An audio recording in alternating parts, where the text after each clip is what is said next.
So, hello everyone. My name is Paweł Zielonka, and I'm a PhD student from Wrocław University of Science and Technology. Today, I would like to present you some results from the mechanical response prediction of hybrid composite rebars for concrete application via mechanical modeling. So, this work is part of the hybrid rebars project financed by the Polish government. And in the presentation, I would like to give you some overview about the application of the composite rebars, what is the manufacturing technology, what is the hybridization, short overview about fiber fragmentation analytical models, and the results. So composite rebars are maybe not widely applied in the civil engineering construction, but it has some important applications, such as, for example, reinforcement for the tunnel when the TBM machines are used, because they are much easier to cut than steel rebars by this type of the machine. Or, for example, the marine or bridge construction, because they have really good corrosion resistance. Also, some kind of the unusual properties, the application for the electricity sensitive areas, because they have the electromagnetic transparency. Also, they have some kind of the disadvantages compared to the steel rebars, such as brittle failure, lower modulus of the elasticity, and LTB higher costs. So typical manufacturing process for the continuous unidirectional profiles is the pultrusion process.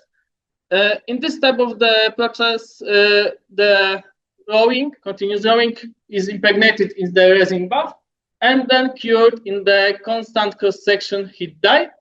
If you would like to achieve the composite rebars with the more developed outer surface to have greater adhesion to the concrete, to better transfer the load from the concrete to the reinforcements, we apply the rotating disc out in the next step of the heat die. So we have the not fully cured profile. We squeeze this profile with the radial fiber, and then we obtain something like the thread.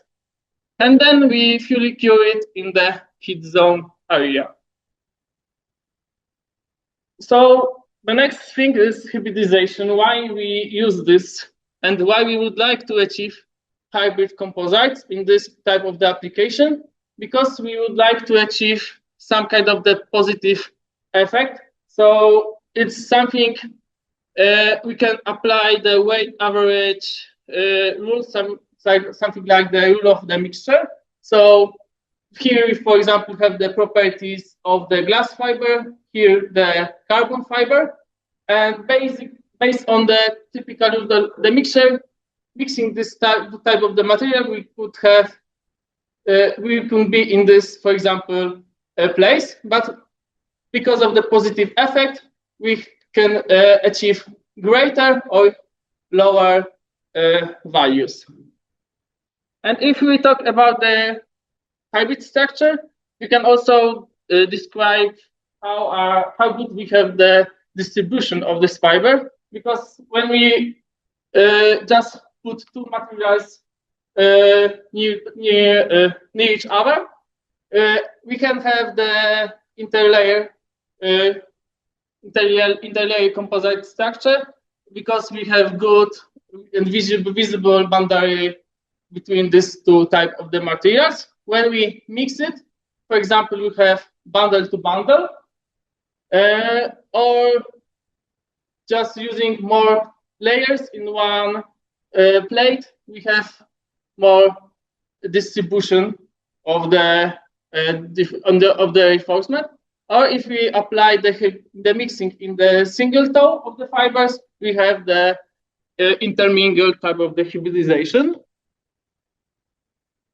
So to predict the stress strain response on this type of the structure, I try to use the analytical models which use the fiber fragmentation under tensile stress. So basically, it works like if we increase the strain applied to the composite structure, the fiber fragmentation, the breaks appear in the axis of the reinforcement.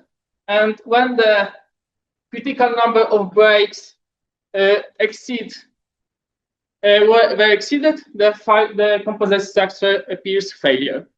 So in this dissertation, I use the Newmaster assumption, and this model requires some micromechanical properties designated by the single fiber tensile test, fiber pull-out test, and static tensile test of the resin, and also the fiber volume. But this was designated after the manufacturing of the profiles. And this is the shortcut of this equation. So we can designate two formula, the G and H. G is responsible for the describing of the fiber fragmentation in the composite, and H is the sliding separation parameter. So we conduct the micromechanical test. This is the single fiber test and static tensile test of the resin. From this test, we designated, for example, tensile strength, stiffness, the maximum stiffness, and the stiffness designated from the beginning part of the curve. Also the diameter and the parameters from the Weibull prediction, Weibull model. And those are the rebars which we manufacture using pultrusion process. So you can see LTB thread on the outer surface. This is the glass fiber and carbon fiber. This is the static tensile test. This drop appeared due to the short delamination near the anchoring the rebars to the steel tube to mount it in the gripping system. So as you can see, it did not have impact on the stiffness of the rebar, but the reduction of the force. So this is the picture from the DIC system, digital image correlation, and we can see that mechanical behavior of this glass fiber composite is the gradual degradation. So first picture is at the beginning. This is in the maximum force, so we cannot see optically any damage. But after that, we can see some kind of the delamination outside in the outside layer. Carbon fiber rebars behave completely different. But this is total brittle failure. So I can just put 3 images because up to the end it looks pretty well. And this is the comparison of the mechanical prediction with the stress strain curve from the digital image correlation. So if we apply the 70, this 2 curves depends on which stiffness parameter we take from the static tensile test of the single fiber. This one below is at the beginning of the stress strain relation. So this is the 70 gigapascal, and 73 is the maximum stiffness parameter designated from the static tensile test of the single fiber. So if we apply this maximum stiffness parameter, we have quite good correlation, and those curves, because we don't have any possibility to perform the pull-out test. So if we apply different interfacial strength to this model, we can check what is if we apply 4 megapascal, 6, 8 6 and 8 megapascals. Interfacial strength, what is the critical number of breaks, and can choose the right or correct interfacial strength for the further investigation. Here is something about the mechanical decomposition, because as I said earlier, we have G and H variables. And if we compare to those two type of the rebars, in each we have some degradation of the G parameter. Of course, we have much more degradation in the glass fiber, but we have slight degradation in the also carbon fiber. But quite interesting is the H parameter, which Newmaster say this is responsible for the sliding separation. And for the carbon fiber, we don't see any changes, or the changes are really slight. While in the glass fiber, they are significant. So if we come back to the images from the DIC system, we can say there's some kind of the correlation between the experiment and the prediction model. Okay, and as I said earlier, I would like to use this to predict the hybrid response.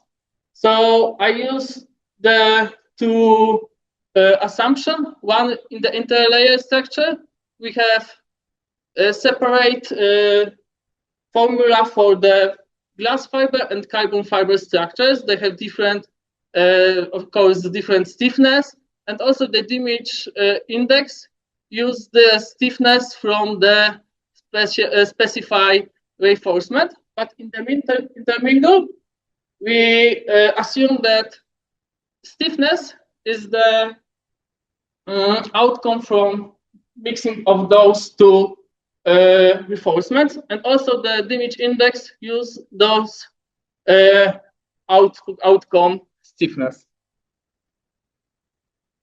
And then I can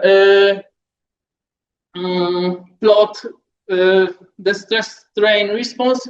It depends of the mixing ratio. So when you see this drop of the force, this is the interlayer composite materials, and on the green is the intermingle.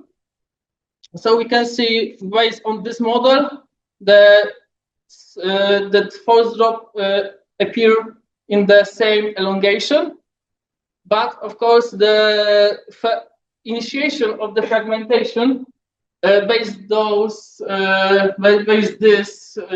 criterion, that is the changes of the G parameter under 0.999. The moving, so maybe this parameter will be used in the further investigation also. So we manufacture the hybrid composite structure. This is good. It does not have mixing on the interface. The results. So the force drop appear in our material, and also because this drop, right? Okay. We don't see what happened inside in the composite layer, on the carbon fiber layer, but we see that in the end we have the lamination of the glass fiber in the outside section. And this comparison of the DIC from the hybrid composite with the prediction. We don't have really good correlation with the DIC, but these marks are from the static tensile test. So we made 5 specimens. 1 specimen was under the predicted value. 3 specimen was exactly in the predicted area, and 1 is over those value. So in the conclusions, for sure, I would like to check this analytical model in more simple specimens. For example, the plate, which don't have additional effects such as this manufacturing process of on the hybrid composite rebars. to have more possibilities to be sure about the quality or don't have impact of the outer parameters. For sure, the behavior of glass fiber and carbon fibers was completely different, and it's confirmed by the analytical model. And in the future, I would like to use for sure the acoustic emission to check the this behavior of the G and H parameters by the applied acoustic emission events. So thank you very much for your attention.